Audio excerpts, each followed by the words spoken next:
Welcome back to my channel guys. हम last part पे आ गए हैं मेरी माफिया स्टोरी के एंड आई होप ये मेरी फर्स्ट माफिया स्टोरी थी जो आपको अच्छी लगी हो। मैं जेन्युइनली बताऊं तो मैं शायद माफिया स्टोरी अब नहीं लाऊंगी। बहुत सस्पेंस और वो उसके साथ मैंने लिखी थी, पर आपका फीडबैक यार व्यूअर्स को देखकर मेरे दिल में इतनी ज़ोर से पेन हुआ, क्या बोलूँ। स्टार्टिंग इतनी अच्छी हुई थी, स्टार्टिंग का पार्ट 1 थे, मुझे 4000 फिर सब 5000 तक व्यूअर्स मिले और एंड में आते आते 1000 तक आ गए हम लोग। तो आई गॉट अ पॉइंट कि माफिया स्टोरी शायद मैं नहीं अच्छी लिखती या मेरी स्टोरी इतनी स्ट्रॉन्ग नहीं होती। शायद वायलेंस ही पसंद है आप लोगों को माफिया स्टोरी के नाम पे, इसलिए आप लोग उस टाइप की स्टोरी ज़्यादा देखते हैं। दिल पे लगी मेरी ये बात, इसलिए मैंने आज आपको क्लियरली बता दी। आपको वही टॉक्सिक जिसमें ओमेगा अल्फा को टॉर्चर कर अल्फा ओमेगा को टॉर्चर करे, ज़बरदस्ती रेप करे, बंद करे, वो वाली माफिया स्टोरी सब अच्छी लगती है। तभी मैंने देखा उस टाइप की स्टोरीज पे 15-15 हज़ार तक व्यूज चले जाते हैं, 8-8 हज़ार तक व्यूअर्स चले जाते हैं और मेरी स्टोरी पे 1000 आते हैं, तो मुझे दुख हुआ। लेकिन कोई नहीं, आज हमने ख़त्म कर दी ये स्टोरी और आगे से हम ऐसी स्टोरी नहीं लाएंगे, कोशिश करेंगे जैसी आपको पसंद है उस टाइप की स्टोरी लाएं। नहीं, मैं टॉक्सिक बिल्कुल नहीं लिख सकती, मुझे लगता है कि मैं अनकम्फर्टेबल हो जाती हूँ और मुझे वो चीज़ का सपोर्ट भी नहीं करनी है, तो वो स्टोरी तो मैं नहीं लाऊंगी। लेकिन हाँ, जो चीज़ आपको मेरे चैनल की अच्छी लगती है, रोम कॉम, हिस्टोरिकल, थोड़ी सी अरेंज मैरिज और इस टाइप की, वो मैं ज़रूर लाऊंगी। नेक्स्ट पार्ट मेरा वही होगा एंड आपको वो वैसी स्टोरी पसंद है मैं वैसी एक्सप्लेन करूँगी। पर प्लीज़ गाइस, इतनी मेहनत करती हूँ, वर्किंग हूँ, उसके बाद भी रोज़ रात में बैठती हूँ, कई बार तो आवाज़ भी नहीं निकल रही होती, इतना थका हुआ शरीर होता है, हवा ज़्यादा शब्दों से ज़्यादा हवाएं आ रही होती मेरे मुंह से, सोचो। तो तब भी मैं रिकॉर्डिंग करती हूँ, डेली एक वीडियो अपलोड करती हूँ, कोशिश करती हूँ कि आपका इंटरेस्ट ना टूटे, उसके बावजूद मुझे व्यूअर्स नहीं मिलते। I feel so sad, but it's okay, क्या कर सकते हैं, यही लाइफ है, यही शायद यूट्यूब होता है। एंड सच कहूँ तो कोशिश करती रहूँगी क्योंकि ये मेरा पैशन है। चाहे मुझे 500 लोग ही देखें, पर जो 500 लोग मुझे देखते हैं ना, जो प्यार से मुझे कमेंट करते हैं ना, हाय दैट मेड माई डे। सो मैं उन सिर्फ प्यारे से, चाहे वो मेरी छोटी सी टीम है, उसके लिए मैं स्टोरीज लिखती रहूँगी, गिव अप तो मैं नहीं करूँगी, चाहे व्यूअर्स कितने कम होते रहें, पर स्टोरी तो मैं लिखती रहूँगी और शेयर करती रहूँगी। चलिए आज का पार्ट स्टार्ट करते हैं। ये लास्ट पार्ट है तो अप एंड डाउन्स बहुत रहेंगे, तो बैठ जाइए सीट बेल्ट की तरह, कहते हैं ना सीट बेल्ट पहन के, और आज का लास्ट पार्ट स्टार्ट करते हैं। लास्ट पार्ट में हमने देखा था जैन फेमिया जी लान कुरैन की न्यूज़ निकालने के लिए बोल देते हैं। उन्हें लगता है कि लान कुरैन के थ्रू लांगवांग जी वहाँ आएगा और लांगवांग जी के थ्रू वो विंग को वहाँ ले आएंगे ताकि वो विंग के दोबारा से ट्रेड करके जनचा को बचा सके। वो यही सोच रहे हैं, लेकिन उनके साथ कुछ अलग ही होने वाला है, जहाँ एक तरफ विंग मतलब एक तरह से विंग वेंचिंग और वी चांद से विंग को लेके ग्रैनी के पास पहुँचते हैं। तो ग्रैनी बहुत परेशान होती है। अचानक से मतलब वी चांद से के होश में आने के बाद भी वो अचानक से गायब हो गए, तो घबरा गई थी, इसलिए वो विंग को और वी चांद से को एक साथ देखे उन दोनों को गले लगा के रोने लगती हैं। उनके साथ में एक ब्यूटीफुल सी अल्फ़ा गर्ल को देखकर वो थोड़ा शॉक होती हैं। तो उन्हें लगता है क्या विंग किसी अल्फ़ा गर्ल के साथ था, तो वह वांग जी का है, ग्रैनी वाली थिंकिंग। तो वो उसी तरह से विंग से पूछती हैं वांग जी कहाँ है और ये लड़की कौन है। विंग जो खुद इस लड़की के बारे में नहीं जानता, वांग जी कहाँ है नहीं जानता, वो ग्रैनी को क्या जवाब देता, इसलिए वो बिना कुछ जवाब दिए सैडनेस के साथ अपने रूम में जाके लेट जाता है। उसे वांग जी की बहुत फिक्र हो रही, शुयांग की डेथ उसे काफ़ी हर्ट कर गई है। उसने उम्मीद नहीं की थी शुयांग उसे सेव करते ही ऐसे मर सकता है, और जब उसने अपनी आंखों के सामने जैन फेमिया का रियल फेस देखा है, उससे भी वो काफ़ी हर्ट हुआ है। वहीं रैनी वैन विंग के इस रिएक्शन पे कुछ समझ नहीं पा रही हैं, वो समझ नहीं पा रही इनको क्या हुआ है। वहीं वी चांद से बताते हैं कि शुयांग की डेथ हो गई है, जिससे वेंचिंग को भी काफ़ी झटका लगता है। मतलब लान वांग जी के डेविल के टीम के सारे लोग अब एक दूसरे से कनेक्ट होते हैं। ये सब लोग उस आइलैंड तक पहुंच जाते हैं मतलब लान शीचैन को और एक तरीके से नीमिंजो को हेल्प करने वहाँ पे पहुँच के इन्हें वांग जी मिल जाता है, जो बहुत बुरी और घायल हालत में है। वो तुरंत वांग जी को लेके वापस आते हैं। वो जानते हैं कि वांग जी का जो चोट है उसे ठीक होना बहुत ज़रूरी है। ऊपर से जब लोग यहाँ पहुँचते हैं तो इन्हें ये भी पता चलता है लान कुरैन जिंदा है, जिससे वो लोग काफ़ी शॉक होते हैं। ये सब लोग अभी वांग जी के घर पर ही हैं वांग जी को अभी हॉस्पिटलाइज करके ये यहाँ पहुंचे हैं, क्योंकि वी चांसे के जिंदा होने की बात पता चलते ही लान शिचैन खुद को रोक नहीं पाया और वहाँ पहुंच गया।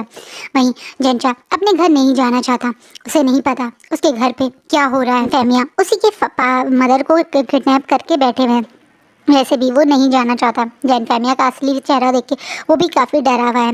वहीं जब लान शिचैन यहाँ पहुँचते हैं तो उन्हें पता चलता है कि चांचे को जब होश आ गया है और विंग उनके पास है, तो जंचा भी अपने भाई से मिलने जाता है तो देखता है उसका भाई एक छोटे से बच्चे की तरह खुद को रोल करे हुए उस बेड के कोनर पे लेटा हुआ है, शायद घंटों तक रो रहा है। उसे वांग जी की पता नहीं क्यों पेन का वो जो एहसास, वो जो बॉन्डेड मार्क की वजह से एहसास हुआ है, उससे वो डर रहा है। शियांग को वो खो चुका है, वो वांग जी को खोना नहीं चाहता।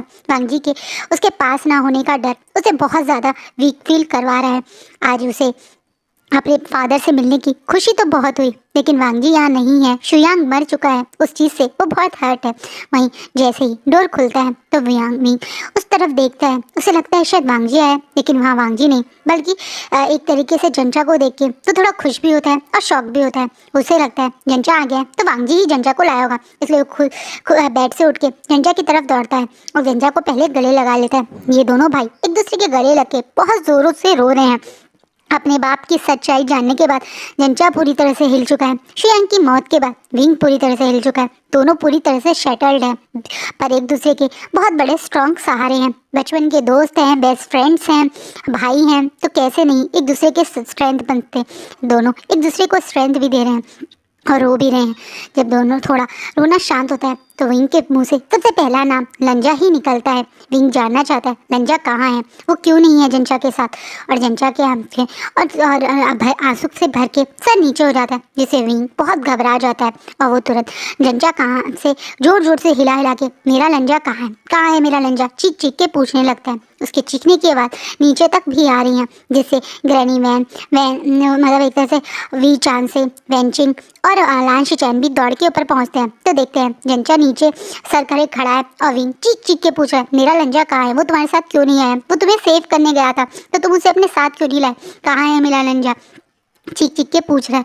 उसकी ये हालत देख के आगे आके वी चांद से उसे गले लगा लेते हैं और प्यार से उसी कमर को सहलाने लगते हैं। लेकिन विंग को अभी अपने फादर का प्यार नहीं बल्कि अपने अल्फा के बारे में जानने की इच्छा है, इसलिए वो सबसे पूछ रहा है।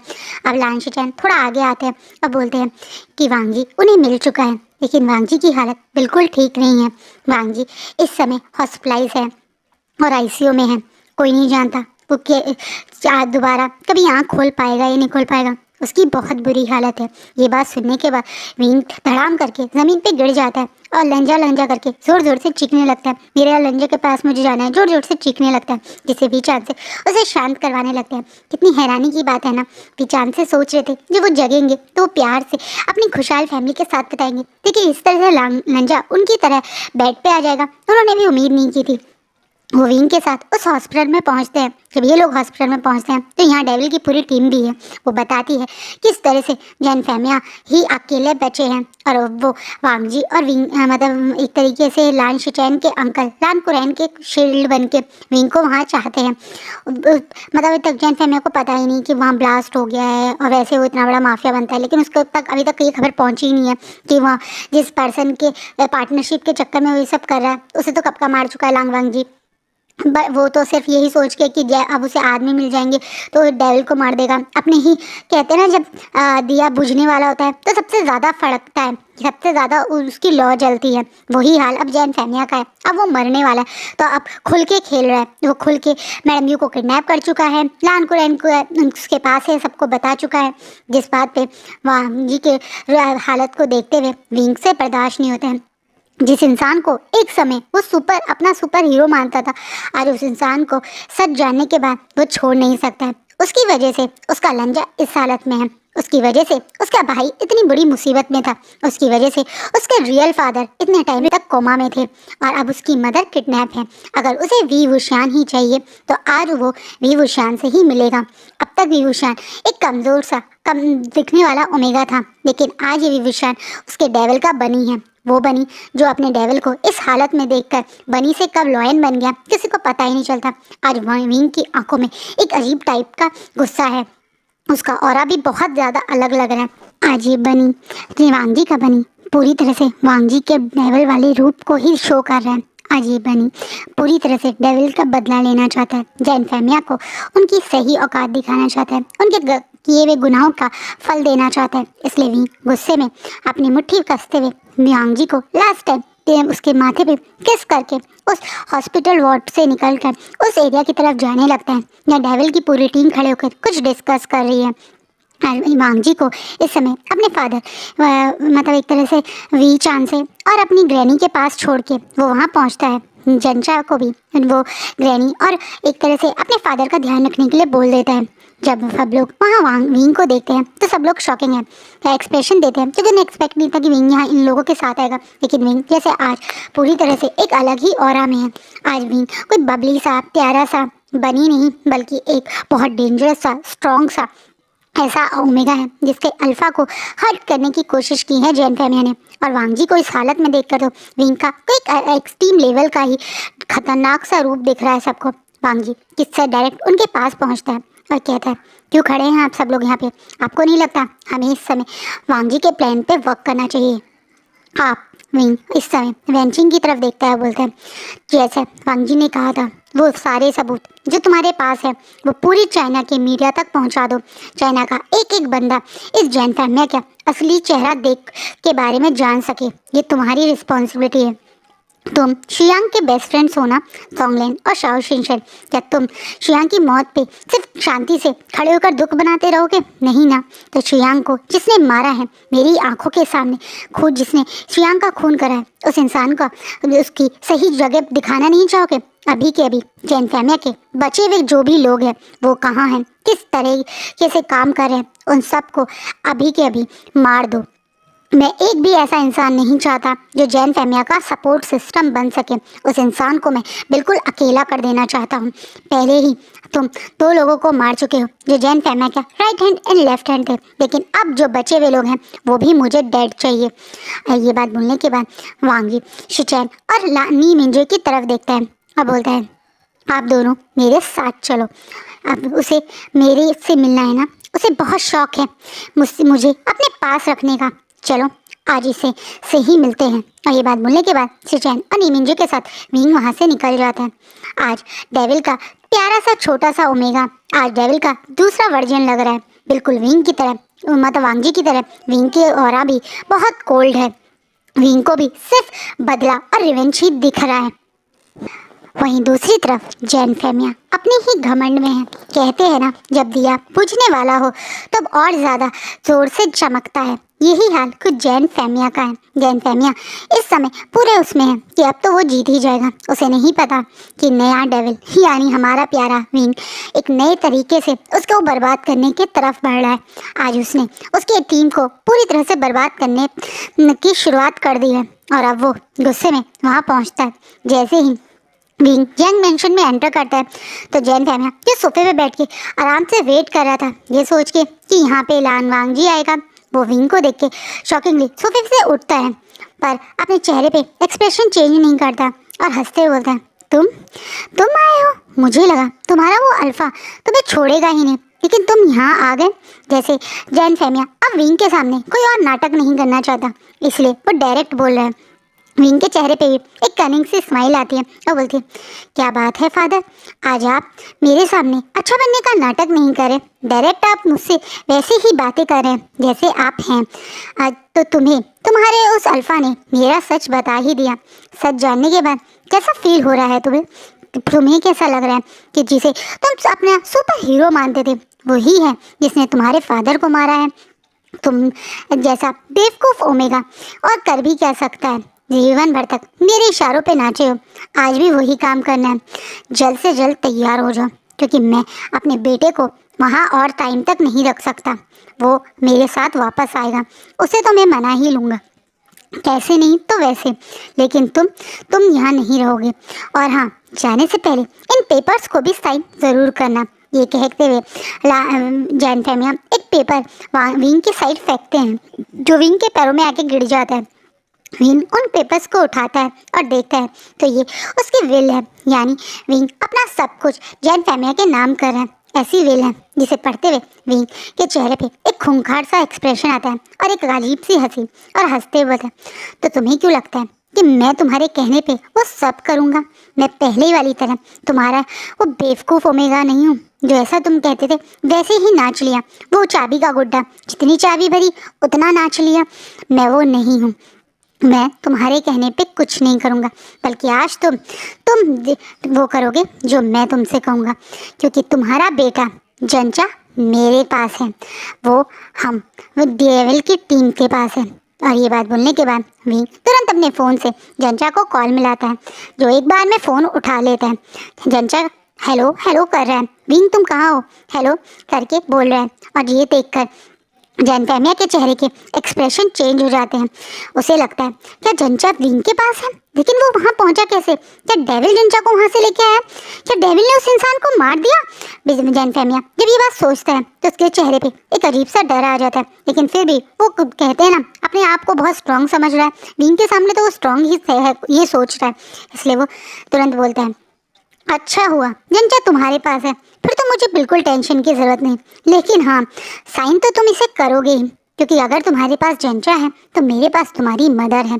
हाँ, तुम्हारी मदर मेरे पास है। और ये बात बोलने के बाद मतलब एक तरह से जनफेमिया तुरंत मैडम यू को उस रूम से खींचते हुए बाहर लाकर विंग के पास फेंक देते हैं। विंग अपनी मदर की ये हालत देख काफ़ी शौक है। मैडम यू के चेहरे पे थोड़े चोट के निशान हैं, माथे से खून निकल रहा है और हाथ पीछे की तरफ बंधे हुए हैं। मैडम यू की इस हालत को देख के विंग को जनफेमिया पे और गुस्सा आता है, और वो गुस्से में बोलता है, तुम्हारी हिम्मत कैसे हुई? इस लेडी ने पूरी लाइफ सिर्फ तुमसे प्यार किया और इसके बदले तुम इनको इस तरह से ट्रीट कर रहे हो? तुम किसी के लायक नहीं हो। और ये बोल के वो वहाँ अपनी मदर की तरफ थोड़ा आगे ही बढ़ता, उससे पहले ही जनफेमिया तुरंत विंग और उसकी मदर के बीच में एक गन से शॉट कर देते हैं, जिससे वो दोनों थोड़ा पीछे हो जाते हैं। अब जनफेमिया हंसते बोलते हैं, मुझे कोई फ़र्क नहीं पड़ता कौन मुझे क्या करता है, कितना प्यार या कितनी नफरत। मुझे अगर फ़र्क पड़ता है तो सिर्फ पैसे और पावर से, जो कि तुम मुझे दोगे। तुम अपनी सारी प्रॉपर्टी मेरे नाम करोगे, वरना मैं तुम्हारी मदर को यहीं पे मार दूंगा। वैसे भी तुम अगर नहीं ही भी करना चाहोगे तो भी कुछ नहीं होता। मैं तो आज तुम दोनों को ही मार के इस पर सबको अपने नाम कर दूंगा। इस बात पे जनफेमिया ज़ोर ज़ोर से हंसने लगता है, लेकिन जनफेमिया को महसूस नहीं होता कि धीरे धीरे जो लोग उसके सराउंडिंग में थे उन सबको नीमिंजे और लान शिचैन मार के वहाँ आ चुके हैं। अब हॉल में सिर्फ ये तीनों हैं, उसके वो गार्ड वहाँ है ही नहीं। जनफेमिया अपने ही अकड़ में ज़ोर ज़ोर से हंस रहा था, लेकिन विंग इससे पहले वो कुछ कहता और ज़ोर ज़ोर से हंस के ज़ोर ज़ोर से ताली बजाने लगता है। अब बोलता है, लाइफ इतनी इजी होती है ना, जो तुमने चाहा, जैसा तुमने चाहा वैसा ही हो जाए तो सब कुछ कितना सही हो ना। अब तक तो वैसे भी तुम जो चाह रहे थे वो हो रहा था, लेकिन अब ऐसा नहीं होगा। और ये बात बोलने के बाद विंग अपने पीछे से एक गन निकाल के तुरंत जनफेमिया की तरफ शॉट कर देता है, जिससे जनफेमिया के हाथ से वो गन दूर जाके गिरती है और जनफेमिया ये देख के शॉक हो जाता है। उतना ही शॉक मैडम यू भी होती है। विंग शायद लाइफ में पहली बार गन चला रहा है, उसने आज से पहले कभी गन को छुआ भी नहीं। शायद ये डेविल की उसका लिए प्यार है, ये इनबिल्ड पावर है कि उसे डेविल की तरह पहली बार शॉट करते हुए भी निशाना बिल्कुल सही ही लगा। जनफेमिया जोर से चीख के अपना हाथ पकड़ लेता है, लेकिन विंग अब रुकता नहीं है। वो गुस्से में आगे आके बहुत ज़ोर से जनफेमिया के लात मारता है, जिससे वो ज़ोर से नीचे गिरता है, और उसके बाद जनफेमिया के सर पे गन लगा देता है और बोलता है, अब तक जो भी किया वो सब तुम पाप का घड़ा अब भर चुका है, अब फल मिलने का समय आ गया है। ये बोलने के बाद एकदम से जनफेमिया को लान शिचैन और नीमिंजे पकड़ लेते हैं। अब जनफेमिया समझ नहीं पा रहा वो ये हुआ क्या। वहीं विंग तुरंत अपनी माँ के हाथ पैर खोलने लगता है और उनके उस आराम से उठाता है, मदर मदर करके उन्हें गले लगा लेता है।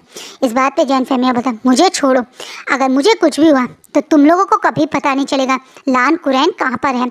अभी भी मेरे पास लान कुरैन है, तुम्हारा अंकल लान शिचैन जो हम पुलिस ऑफिसर मेरी नाक में दम कर रहा था, वो मेरे पास है, तुम्हें मैं उनका पता कभी नहीं बताऊंगा। इस बात पे लान शिचैन थोड़ा सा स्ट्रेस होता है, लेकिन मैडम यू उससे पहले ही बोल पड़ती हैं, तुम्हें क्या लगता है हमें नहीं पता? मुझे पता है लान शिचैन कहाँ है, और तुम इसकी कोई बात मत सुन ना शिचैन, ये बंदा किसी भी तरीके से अब बचना नहीं चाहिए। अब इसे सज़ा मिलने का मौका मिला है। और ये बात बोलने के बाद मैडम यू भी अपनी जगह से आगे आके जोर से जैन फेमिया को थप्पड़ मारती है। विंग अब उन और मैडम यू जैन फेमिया के सामने खड़े हैं। अब मैं मतलब एक तरह से लान शिचैन की तरफ और नी मिंजो की तरफ देखता है। अब बोलता है इसे वहीं लेके जाओ जहाँ पे इसे होना चाहिए। अब जैसा मेरा लंजा चाहता था एक एक चीज़ वैसे ही होनी चाहिए। इस इंसान की पहले एक एक हड्डी टूटनी चाहिए, उसके बाद इसकी बॉडी पे बिल्कुल भी स्किन नहीं रहनी चाहिए। इसकी बॉडी का हर एक ऑर्गन डोनेट होना चाहिए और उसके बाद इसे मरना चाहिए। जब इसकी हड्डियाँ टूटे ये ज़िंदा हो, जब इसकी स्किन निकले ये ज़िंदा हो, ये उस पेन को फील करे जो लोगों ने फील करा है। इसे वैसे ही टॉर्चर मिलना चाहिए जैसा मेरा लंजा चाहता था। मतलब एक तरीके से विंग गुस्से में आंखों में आग उतराए बोल रहा है। वहीं जैन फेमिया को इसी तरीके से खींच के ले जाया जा रहा है। जैन फेमिया, वैन रोहान और जिन गौनशान का सच भी सबके सामने आ जाता है। लान खुरैन को हॉस्पिटलाइज किया जाता है अच्छी जगह। उसके बाद जो लोग भी इन लोगों से कहीं से भी कनेक्ट थे एक एक करके उनकी डेथ हो रही है। जो लोग पैसे इनके अंदर इन्वेस्ट करके इनके साथ पैसे बना रहे थे इनका सच जानने के बाद पब्लिकली उनकी क्रिटिसाइज हो रहा है। उन लोगों के बारे में गलत गलत बातें की जा रही है। इन शॉर्ट इनका जो वांगजी चाहता था वो हो रहा है। लेकिन इस बार ये करने वाला वांगजी नहीं बल्कि विंग है। डेविल की टीम तो वांगजी के बिना भी ये सब कर रही है, लेकिन वांगजी अभी भी कोमा में है। ये सब लोग मिलकर पहले शुयांग की प्रॉपर एक सेरेमनी करते हैं, उसको लास्ट टाइम अलविदा करते हैं। सब लोगों की आंखों में बहुत आंसू है। हमेशा हंसने वाला, सबको एक तरह से कहना प्रैंक करने वाला, टांग खींचने वाला शुयांग इस तरीके से सबको अलविदा कर देगा। डेविल की टीम नहीं चाहती थी। वैसे भी ये डेविल की टीम बहुत ज़्यादा स्ट्रांग थी, इसे कोई मार भी या टच नहीं कर सकता था। लेकिन शायद शुयांग की डेथ या एज ही इतनी थी, इसलिए वो बेचारा इन सबसे अलविदा कर चुका है। वहीं विंग डेली वांगजी के पास घंटों तक बैठता है और उसे प्यार करता है। वांगजी का वो बहुत बड़ा एक्सीडेंट था, वो एक बम ब्लास्ट था। जब उस माफिया ने देखा कि अब उसके लोग भी मर रहे हैं और वो बचेगा नहीं, तो उसने उस पूरे मतलब कहते हैं ना पूरे के पूरे अपने इलाके को खुद ही बम से उड़ा दिया था, जिसके कारण वांगजी की ये हालत हो गई। वांगजी को वरना कोई टच भी नहीं कर सकता था। उस दिन भी वो सेफली ही आता अगर वो आखिरी मोमेंट पे मरने से पहले ऐसा ना कर देता। वांगजी को विंग बार बार रोज़ अब आके उसके पास घंटों तक बैठता है। वी चांसे को जिंदा देख के मैडम यू भी वी चांसे के सामने बहुत बार माफ़ी मांगती हैं, अपनी गलती की माफ़ी।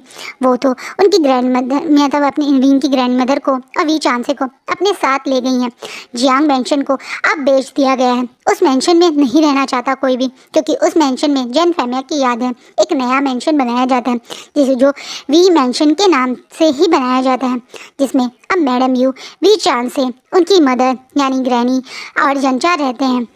लान शिचैन अभी अपने भाई से रोज़ मिलने आते हैं। उनका भाई उन्हें और उनके पार्टनर को बचाने के लिए वहाँ आया था, तो उन्हें ये चीज़ लगती है ये डेविल की टीम अब पहले की तरह कोई एक माफिया टीम नहीं, बल्कि एक तरीके से ली मिंजो के साथ मिलके एक गवर्नमेंट की टीम बन गई है। ली मिंजो ने इन लोगों के जो भी पुराने के बैकग्राउंड था उसे पूरी तरह से चेंज कर दिया। ली मिंजो ने एक तरीके से इन्हें एक स्पेशल टास्क फोर्स बनवा दिया है जो इनके लिए ही काम करती थी। लीगली चाइना के पुलिस और टीम के लिए काम करने लगी हैं। ये किसी को नहीं पता कि एक टाइम पे ये सारे लोग माफिया से रिलेटेड थे, लेकिन इस टाइम पे ये लोग कोई भी गलत काम ना हो उस चीज़ का ध्यान देते हैं। इन सबको ब्रेवरी अवार्ड्स भी मिले हैं, जिसे सबसे ज़्यादा ब्रेवरी का अवार्ड मिलना चाहिए था। जिसने ये सब कुछ प्लान किया था, जिसका ये ड्रीम था, जो ये सब अपनी आंखों से देखना चाहता था, बस एक वो ही है जो लेटा हुआ है, जिसे वांग वी रोज़ याद करता है, उसे बार बार उठने के लिए कहता है। वैसे तो एक लान खुरैन भी हैं जो अभी तक होश में नहीं आए, लेकिन वो तो काफ़ी साल से थे। लेकिन वांगजी का इस तरीके से इस स्टेज पे आना विंग को बहुत हर्ट करता है। आखिरकार वो दिन आ ही जाता है। करीबन उस एक्सीडेंट के 5 महीने बाद वांगजी की आँख खुलती हैं, और उसका कारण है कि वांगजी आज महसूस करता है कि विंग की हालत कुछ ठीक नहीं है। विंग नॉन स्टॉप कल रात से रो ही जा रहा है। उसे आज अचानक से पता नहीं क्यों एक अजीब सा डर लग रहा है। उसे लग रहा है कि उसका लंजा कहीं लाइफ टाइम के लिए ऐसा ही ना रह जाए, क्योंकि खुरैन के डॉक्टर ने यही बोला है कि उसका ठीक होना नामुमकिन ही है। लेकिन लंजा को इस पोजीशन में देखकर विंग का हालत बिगड़ गई है। पता नहीं, शायद ये विंग और वांगजी का प्यार है, डेविल का उसके बनी के प्रति प्यार है कि वो अपनी बनी को पेन में ही नहीं देख सकता। पहले वो जब जब जिंदा मतलब एकदम होश में था तब भी, और आज इस स्टेज में है तब भी विंग का कल रात से नॉन स्टॉप रोना कहीं ना कहीं वांगजी पे बहुत इफेक्ट पड़ता है। इसलिए वांगजी आज थोड़ा सा अपना हाथ मूव करता है, जिससे डॉक्टर को काफ़ी एक्साइटमेंट होती है। आखिरकार 5 महीने बाद वांगजी को होश आता है। पूरी की पूरी डेविल टीम यहाँ पे बुके के साथ रेडी है, वांगजी का जगने का वेट कर रही है। वांगजी जब धीरे धीरे आँख खोलता है तो देखता है सामने वी चांद से ग्रैनी, मैडम यू, लांशी चैन, जनचा, उसकी पूरी टीम है। बस मतलब विंग ही नहीं है। अपने विंग को यहाँ ना देख के वांगजी थोड़ा शॉक है, क्योंकि उसे ये सपने में जब वो एक ड्रीम वर्ल्ड में था या बेहोशी में था विंग की आवाज़ें आती थी, लेकिन आज विंग होश में जब वो आया यहाँ नहीं है तो उसका मन घबराता है। वो तुरंत उठते हुए विंग के बारे में ही बोलता है। आज बहुत स्ट्रांग दिखने वाला डेविल थोड़ा सा वीक है, अभी उसकी बॉडी दवाइयों पे और एक तरह से लिक्विड पे ही थी। खाना तो उसने खाया ही नहीं 6-5 महीने से, तो उस हिसाब से उसकी बॉडी बहुत वीक सी लग रही है। लेकिन उसकी नज़रें उतनी ही स्ट्रांग है, उसका ऑरा उतना ही स्ट्रांग है, और उसकी आवाज़ भी अभी भी उतनी स्ट्रांग है। वो अपनी उसी दमदार आवाज़ में सबसे पूछता है, मेरा विंग कहाँ है, कहाँ है विंग। इस बात पे सब लोग एक दूसरे की तरफ देख रहे हैं, और फिर वांगजी की तरफ देख रहे हैं। वांगजी समझ नहीं पा रहा है ये सब लोग ऐसा क्यों रिएक्ट कर रहे हैं, पर ये सब लोग शायद जानते हैं कि विंग जब वांगजी के सामने आएगा तो वांगजी को एक साथ 2 बड़ी हैप्पीनेस मिलने वाली है। और ऐसा ही होता है जब विंग अचानक से उस हॉस्पिटल के रूम का डोर खोलता है और अंदर एंट्री करता है, तो विंग का एक प्यारा सा टमी जो आगे की तरफ है वो शो हो रहा है, जिससे वांगजी की आंखें बड़ी बड़ी हो जाती हैं। हाँ, हमारा विंग प्रेग्नेंट है। अब वो करीबन 6 मंथ के अराउंड प्रेग्नेंट है, यानी जो वो फर्स्ट टाइम इंटीमेट हुए थे तभी से विंग प्रेग्नेंट हो गया था। उसे ये चीज़ बाद में पता चली थी। अब उसका टमी पूरी तरह से शो हो रहा है, जो सब लोग यहाँ ऑब्जर्व करें। ऊपर से ये ट्विंस हैं तो ज़्यादा शो हो रहा है। इस विंग को इस पोजीशन में देख के वांगजी की आंखों में आंसू और चमक एक साथ आती है। पूरी लाइफ में पहली बार डेविल की आंखों में किसी ने आंसू देखे हैं। यहाँ खड़े सब लोगों के लिए एक शॉकिंग एक्सप्रेशन है, पर सब लोग जानते हैं ये एक्सप्रेशन ऐसा क्यों है, क्योंकि विंग को इस प्रेगनेंसी को इस तरीके से उसके सामने आता देख के उसके अंदर की वो एक्साइटमेंट, खुशी, वो सब ये आंसू आज दिखा रहे हैं। वांगजी के पास विंग अपने जल्दी जल्दी कदमों से आके उसे सबसे पहले हक कर लेता है और उसके प्यार से मतलब रोने लगता है। ये सब लोग इन दोनों के इस प्यारे से मोमेंट को ऐसे ही खड़े होकर विटनेस करना चाहते हैं, क्योंकि इन्होंने देखा है इन दोनों को इनको टाइम तक तड़पते हुए, और अब जब ये साथ में हैं तो वो ये भी देखना चाहते हैं। विंग तुरंत वांगजी के से थोड़ा दूर होता है और फिर गुस्से में उसके चेस्ट पे जोर से हिट करता है। कैसे बदतमीज अल्फा हो तुम, तुम्हें पता है प्रेगनेंसी में सबसे पहले ओमेगा को अपनी अल्फा जग की रिक्वायरमेंट होती है। उसे अब कितना पैम्पर करते हैं उनके अल्फा, और मैं अपने ही अल्फा को पैम्पर कर रहा था। तुम बेहोश हो गए, तुम्हें मेरा ध्यान रखना था लेकिन मैं तुम्हारा ध्यान रख रहा था। विंग अपना नखरा करना शुरू कर देता है, जिसके लिए वो फेमस है। इस बात पे जनचा पीछे खड़े हुए थोड़ा सा मुंह बनाते हुए बोलता है, हे भगवान विंग, तुम कभी बाज आओगे, कब सुधरोगे? इस समय तुम्हें वांगजी से पूछना चाहिए वो कैसा है, बल्कि तुम तो उस पर अटैक कर रहे हो। अरे वो इतने टाइम बाद होश में है, हम सब उससे मिलने हैं और तुम यहाँ लड़ रहे हो। तुम वांगजी के बारे में सोचते नहीं हो क्या? अब इस बात पे विंग का जो आजकल प्रेगनेंसी में हार्मोन्स इधर उधर रहते हैं, इसलिए वो साइड में वांगजी की साइड में जो फ्रूट की बास्केट है उससे एक फ्रूट उठा के सीधा जनचा की तरफ फेंकता है और बोलता है, तुम चुप रहो एंग्री बर्ड, मुझे मेरे अल्फा से बात करनी है। सारे लोग विंग को गुस्सा करते देख थोड़ा हंस रहे हैं, थोड़ा हंस समझे। हाँ, ये लोग एक्सपेक्ट कर रहे थे विंग खुश होगा, वांगजी को किस करेगा, प्यार करेगा, पर यहाँ तो ये वांगजी के ऊपर चीख रहा है, चिल्ला रहा है, जो कि विंग की कैरेक्टर के हिसाब से बिल्कुल सूट करता है। एरोगेंट हमारा ये एरोगेंट सा क्यूट सा बनी ऐसे ही तो रिएक्ट करता है। पर वह एकदम से अब मैडम यू विंग के पास आती हैं और प्यार से उसे कंधे पे हाथ रख के बोलते हैं, विंग ज़्यादा गुस्सा मत करो, और वांगजी अब तुम कैसे हो, कैसा लग रहा है तुम्हें? अब सब लोग जो इस रूम में हैं वो वांगजी से उसकी सेहत के बारे में पूछते हैं। सब लोग जैसे लोग मिलते हैं हॉस्पिटल में वांगजी से मिलके खुश होते हैं। वांगजी को शिचैन और उसकी डेविल की टीम पूरी बताती है कि किस तरीके से उन लोगों ने जैन फेमिया को पूरी तरह से लास्ट कई महीनों तक टॉर्चर करके फिर मारा। लास्ट टाइम तक वो चाहते थे कि वांगजी जब जागे तब तक वो उसे इतना ही टॉर्चर करता रहे, लेकिन वो सरवाइव ही नहीं कर पाया उनका टॉर्चर और खुद मर गया। वरना वो लोग तो उसे तब तक टॉर्चर करते जब तक वांगजी जग के खुद उसे की हालत ना देख लेता। लेकिन वांगजी के लिए उन्होंने वो सब चीज़ रिकॉर्ड की है। वांगजी ये सुन के थोड़ा शॉक होता है कि ये सब जो हुआ है ये सब विंग के कहने पे हुआ है। विंग किस तरीके से उसके घायल होने के बाद एक अलग ही फॉर्म में आ गया था। वो जैन फैमिली के लिए उसके दिल में जो भी थोड़ा सा दया या एक अटैचमेंट थी वो कहीं दूर चली गई थी और उसके मन में उतनी ही नफरत आ गई थी जितनी उसकी होनी चाहिए थी। ये सब जानने के बाद वांगजी मन में खुश भी होता है कि उसका बनी उसके लिए कितना पागल हो गया था। अब सब लोग उन दोनों को अकेला छोड़ देते हैं, जिसके बाद वांगजी विंग को अपने पास खींच के उसे बहुत देर तक हक करे रखता है। उसकी गालों पे सब जगह किस करता है, बाद में घंटों तक उसके पेट पे हाथ रख के और इस मोमेंट को ऐसे ही फील करता रहता है। ये दोनों अपना ऐसे ही प्यारा सा टाइम बिताते हैं। वांगजी कुछ महीने तक और हॉस्पिटल में रहता है। तब तक विंग की भी डिलीवरी का टाइम हो जाता है। जब वांगजी पूरी तरह से रिकवर होता है तो हमारा विंग का डिलीवरी का टाइम आ जाता है। विंग ने 2 क्यूट से बेबी बॉयज को जन्म दिया है जो दोनों ही अल्फा हैं और इनका नाम लैन शिजोई और लैन जिंगी रखा जाता है। ये दोनों ही बहुत ज़्यादा शरारती हैं और बहुत ज़्यादा क्यूट हैं। इनके अब 3rd बर्थडे सेलिब्रेट हो रहा है। वैसे कहना गलत होगा कि वांगजी के 2 बेबी थे। वांगजी के 2 नहीं बल्कि 3 बेबी थे। 2 उसके बेबी यानी शिजोई और जिंगी और एक उसका ओमेगा पार्टनर यानी विंग। विंग भी 18 ईयर का ही था जब वो मदर बन गया, तो उसकी शरारतें भी कहीं से कम नहीं थी। अब तो वो कई बार सब लोगों से कंप्लेन करता है, ग्रैनी से, अपने मदर और फादर से यानी विचान से और मैडम यू से, कि उसकी तो पूरी यूथ इन बच्चों को पालने में ही चली जाएगी। वो तो कुछ एंजॉय ही नहीं कर पाएगा, कहीं घूम नहीं पाएगा, कुछ कर नहीं पाएगा। उसकी पढ़ाई भी छूट गई। विंग के नखरों को देखकर ये लोग भी डिसाइड करते हैं कि अब विंग और वांगजी को थोड़ा सा टाइम दे और ये इन दोनों को अब इनके 3rd बर्थडे जब सेलिब्रेट होता है बच्चों का, बोल देते हैं कि अब तुम दोनों अपना एंजॉय करो। और ये ऐसे कि इन दोनों को एक रेड झंडी मिल गई है। ये दोनों तो हनीमून के नाम पे ऐसे निकले कि कई महीनों तक पर ये लोग वापस ही नहीं आए, पूरा वर्ल्ड टूर करके आए, जिसे बाद में मैडम यू को बहुत गुस्सा भी आया था।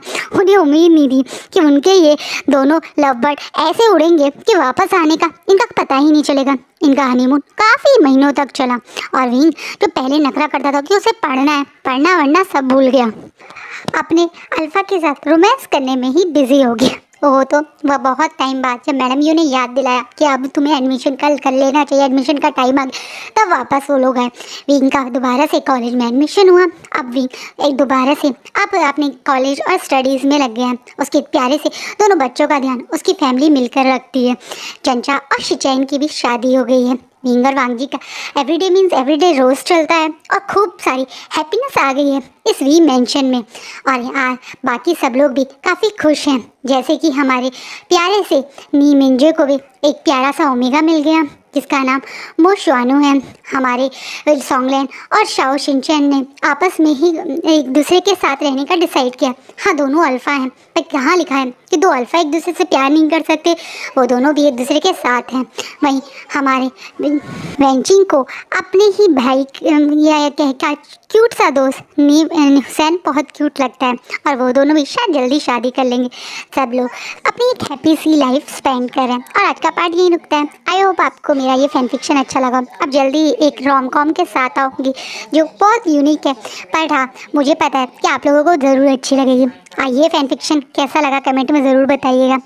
आई नो मुझे इतने व्यूज़ तो नहीं मिले, लेकिन जो भी लोग मुझे कमेंट करते हैं वो मेरे दिल के बहुत क्लोज है और मेरा कभी भी फैन फिक्शन को बीच में ना छोड़ने का कारण आपके वो प्यारे प्यारे कमेंट्स ही हैं और लाइक्स। तो कमेंट और लाइक तो कंटिन्यूसली बना के रखिएगा। चलिए कल नए वीडियो के साथ, नए फैन फिक्शन के साथ मिलते हैं। बाय।